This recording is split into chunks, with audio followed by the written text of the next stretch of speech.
आखिर बिजली कैसे बनाई जाती है? टीवी, पंखा, फ्रिज, एसी, कूलर का इस्तेमाल तो आप करते ही होंगे और यह सभी इक्विपमेंट्स ऑपरेट करने के लिए हमें जिस चीज़ की आवश्यकता होती है वह होती है इलेक्ट्रिसिटी, यानी कि बिजली। लेकिन कभी सोचा, जिस इलेक्ट्रिसिटी ने आपकी लाइफ को इतना आसान बना दिया है, उसे बनाने में हर रोज़ लाखों मजदूरों की जान गांव पर लगी होती है। और अब सवाल यह है कि आखिर बिजली बनाई कैसी जाए? बिजली बनाने के लिए किस चीज़ का इस्तेमाल होता है और क्यों? बिजली बनाते समय इन मजदूर भाइयों को अपनी जान हथेली पर रखकर काम करना पड़ता है।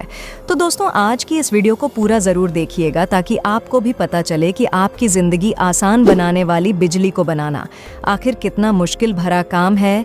जानकारी भरा सफ़र स्टार्ट करने से पहले वीडियो को एक छोटा सा लाइक करके चैनल को सब्सक्राइब कर लीजिए। चलिए शुरू करते हैं दोस्तों। सबसे पहले जानना ज़रूर कि बिजली को बनाने की एक नहीं बल्कि कई तरीके होते हैं। बिजली को पानी की मदद से, कोयले की मदद से, पौन चक्की की मदद से और जनरेटर की मदद से बनाया जा सकता है। और आज हम आपको इन सभी अलग अलग तरीकों से बिजली कैसे बनाई जाती है इसके बारे में डिटेल में जानकारी देने वाले हैं। तो सबसे पहले बताते हैं कि आखिर पानी से बिजली कैसे बनाई जाती है। तो पानी बिजली का सबसे बड़ा कंडक्टर होता है, क्योंकि इलेक्ट्रिसिटी के संपर्क में आते ही शॉर्ट सर्किट और करंट का तगड़ा झटका। आपको लग सकता है कंडक्टर उसे कहते हैं जिससे बिजली आर पार हो जाती है। ऐसे में पानी से बिजली बनाने के लिए नदियों और नहरों पर बड़े बड़े बांध के पानी को इस्तेमाल किया जाता है। इसके लिए जब बांध बनाए जाते हैं तो बांध के फाउंडेशन पर लगे हुए पिलर्स के बीच में स्पिलवे तैयार किए जाते हैं और इन स्पिलवे के बीच में दरवाजे लगाने की जगह अंडरग्राउंड पाइप्स की फिटिंग कर दी जाती है। इन पाइप्स को पेन स्टॉक कहते हैं। अब इन अंडरग्राउंड पाइप से जब प्रेशर के साथ पानी गुजरता है तो जिस जगह पानी का प्रेशर सबसे ज़्यादा पड़ता है वहीं पर टरबाइन फिट कर दी जाती है। इस टरबाइन की मदद से काइनेटिक एनर्जी को हाइड्रो इलेक्ट्रिक एनर्जी में बदला जाता है और जब डैम का पानी पूरे प्रेशर के साथ इस टरबाइन के ऊपर गिरता है तो गोल गोल घूमते हुए इसके ब्लेडों में गलगी हुई मोटर में पावर जनरेट होती है और इसी मोटर की घूमने की वजह से रोटेशनल काइनेटिक एनर्जी प्रोड्यूस होना शुरू हो जाती है, जो जनरेटर हाउस तक जाते जाते इलेक्ट्रिक एनर्जी में कन्वर्ट हो जाती है, जहां पर मोटे मोटे बिजली के तार लगे होते हैं जिनमें बिजली बहना शुरू हो जाती है। इन बांधों के ऊपर बड़े बड़े ट्रांसफार्मर्स लगे होते हैं जिनमें से गुजर कर बिजली को हमारे दैनिक इस्तेमाल के लिए आगे भेजा जाता है और इस तरह पानी से बिजली बनाने का प्रोसेस पूरा होता है। चलिए अब बताते हैं विंड मिल यानी कि पवन चक्की से बिजली कैसे बनाई जाती है। तो दोस्तों, आप लोगों ने किसी गांव, देहात या फिर किसी सुनसान इलाके से गुजरते हुए मैदानों में लगी हुई बड़ी बड़ी पवन चक्कियों को देखा होगा जिनमें 3 पंखे लगे होते हैं जो घूमते हैं। इन्हें देखकर यकीन करना मुश्किल है कि इन पंखों से बिजली बनाई जा सकती है, लेकिन गांव, देहातों और अर्बन एरियाज में बिजली पैदा करने का मेन सोर्स ये विंड मिल ही होती है। गांव देहात में बनाई गई ये विंड मिल 20 मंजिला इमारत यानी 216 फीट के करीब लंबी होती है। वहीं इनके पंखों की लंबाई लगभग 116 फीट तक रखी जाती है। तो आप खुद सोच कर देखिए कि 216 फीट ऊपर डंडे पर अगर 116 फीट के पंखे हाई स्पीड में घुमाए जाएंगे तो एनर्जी के प्रेशर की वजह से कितना बड़ा धमाका हो सकता है और कितनी तबाही मच सकती है। यही वजह है कि मैकेनिकल बैलेंस के जरिए यह विंड मिल के पंखे हमेशा स्लो स्पीड में ही घूमते हुए दिखाई देते हैं। बिजली बनाने के लिए इन विंड मिल में घूमने वाले 3 पंखों के बीचों बीच एक राउटर हब बनाया जाता है और जितनी स्लो स्पीड से विंड मिल के पंखे घूमते हैं उससे 100 गुना तेज स्पीड से यह रोटर हब विंड मिल के स्ट्रक्चर के अंदर रोटेट होता है। इस रोटर हब के पीछे के हिस्से पर लोहे का एक बड़ा डंडा यानी ड्राइव शाफ्ट लगी होती है जो राउटर हब के साथ उतनी ही एनर्जी और स्पीड से घूमती है और शाफ्ट के पीछे गियर बॉक्स में टरबाइन को फिट किया जाता है। इस टरबाइन के पीछे एक जनरेटर लगा होता है।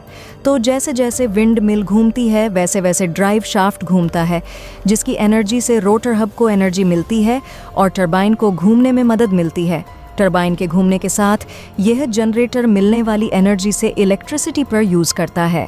लेकिन कभी कभी आंधी तूफान के मौसम में ये विंड मिल के पंखे ज़रूरत से ज़्यादा स्पीड में घूमते हैं, जिसकी वजह से अंदर लगे हुए ड्राइव शाफ्ट, रोटर हब और टरबाइन की स्पीड भी इनबैलेंस हो जाती है। और इसी इनबैलेंस को कंट्रोल करने के लिए विंड मिल के अंदर एक गियर बॉक्स को फिट किया जाता है, ताकि विंड मिल के पंखों की गति को कंट्रोल किया जा सके। इस गियर बॉक्स की वजह से चाहे जितनी भी तेज हवा क्यों न चले, विंड मिल में लगे हुए पंखे अपना बैलेंस नहीं खोते और अपनी नॉर्मल स्पीड से घूमते रहते हैं। विंड मिल के ऊपरी हिस्से में जो एनर्जी प्रोड्यूस की जाती है, वह एनर्जी जनरेटर से होकर विंड मिल के डंडे से लगे हुए तारों की मदद से उसके बेस में मौजूद ट्रांसफार्मर में आ जाती है जहां से इसके वोल्टेज को बढ़ाकर इसे पावर स्टेशन में ट्रांसफ़र कर दिया जाता है और इसी पावर स्टेशन की मदद से पूरे गांव या शहरों में बिजली पहुंचाई जाती है और इस तरह विंड मिल्स की मदद से बिजली बनाई जाती है। अब बात करते हैं आखिर कोयले से बिजली कैसे बनाई जाती है। तो दोस्तों, कोयले से बिजली बनाने के लिए सबसे पहले एक इलेक्ट्रिक पावर प्लांट तैयार किया जाता है, जहां कोयले से बिजली बनाने का सारा प्रोसेस होता है। कोयले से बिजली बनाने के लिए सबसे पहले खदानों में से मिलियन टन्स कच्चा कोयला लाया जाता है और बिजली बनाने के प्रोसेस में सबसे पहला स्टेप इसी मिलियन टन कोयले को स्टोर करना होता है। तो कोयले को स्टोर करने के लिए सबसे पहले कोयले के बड़े बड़े टुकड़ों को क्रशर मशीन की मदद से पाउडर में तब्दील कर लिया जाता है, ताकि स्टोरेज आसानी से हो सके। अब इसके बाद कोयले के पाउडर को एक ख़ास तरीके से जलाया जाता है, जिसमें कोयले की फ्यूल डेंसिटी वाला मटेरियल और कोयले के जलने से बची हुई राख को अलग कर लिया जाता है। अब बड़ी बड़ी मशीनों में पानी भरकर हीटिंग प्रोसेस के ज़रिए पानी को गर्म करके भाप बनाई जाती है। इन मशीनों के पाइपों में पानी भरा होता है और उन पाइपों के ज़रिए जले हुए कोयले की एयर ऐश को पानी के साथ उबालकर भाप बनाई जाती है और कोयले की बची हुई राख को सीमेंट बनाने के लिए भेज दिया जाता है और कोयले को जलाते समय उड़ने वाले धुएं को फिल्टर करके हवा में छोड़ दिया जाता है। कोयले को जलाकर जो भाप तैयार होती है, उस भाप को बिजली बनाने की प्रोसेस में इस्तेमाल किया जाता है। इस भाप को बिजली बनाने की मशीन की दूसरी यूनिट में लगे टरबाइन में फिर से चलाया जाता है और इसके बाद टरबाइन के ज़रिए कोयले से बिजली बनाई जाती है। और अगर इस मशीन में लगी टरबाइन की बात करें तो ये गोल पंखे की तरह तो होती है, जिसे प्रेशर स्टीप के ज़रिए चलाया जाता है। इसके बाद टरबाइन के घूमने से चुंबक से बिजली बनाने के सिद्धांत के ज़रिए जनरेटर चलाया जाता है और इसके बाद चुंबक के बीच बिजली का तार आदि घूमने से बिजली का उत्पादन होता है। इस दौरान टरबाइन पर खास प्रेशर का ध्यान रखा जाता है, जिससे टरबाइन काफ़ी तेज़ घूमता है और इससे जुड़ा अल्टरनेटर भी तेज़ घूमता है और आसानी से बिजली बनने लगती है।